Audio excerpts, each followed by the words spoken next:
Here's my review of Secret Invasion Episode 1.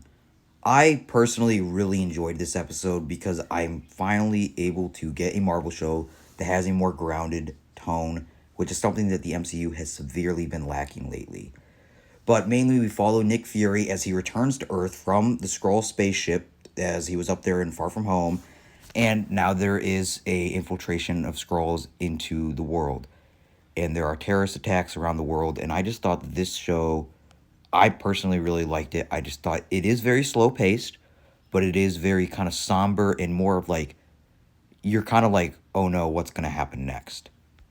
And like the general like plot is like one of the scroll leaders, Gravik, right here, like they're doing terrorist attacks around the globe because they're trying to take over the Earth. Because years ago, back all the way back in the '90s during the Captain Marvel era, Nick Fury promised the Skrulls to find them a home, and he still hasn't done it. So they have to now take over Earth because they need a home.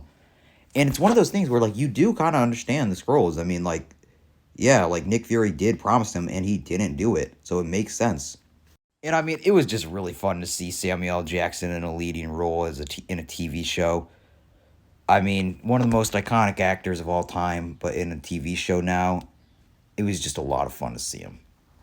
And the thing is, Gravik was actually successful in this first episode. He did blow up a part of Russia. And yeah, he was successful in blowing up like a part of the street in kind of by St. Basil's Cathedral over in Moscow.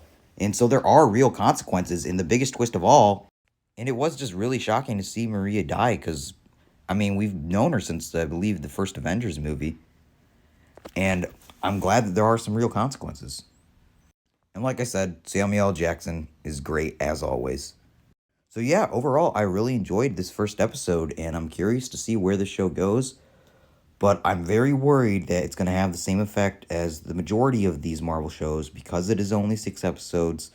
The first couple episodes will be good, and then it might fall off during the end. And I really hope that this doesn't happen because I think so far it is pretty good. So yeah, overall, I really liked it.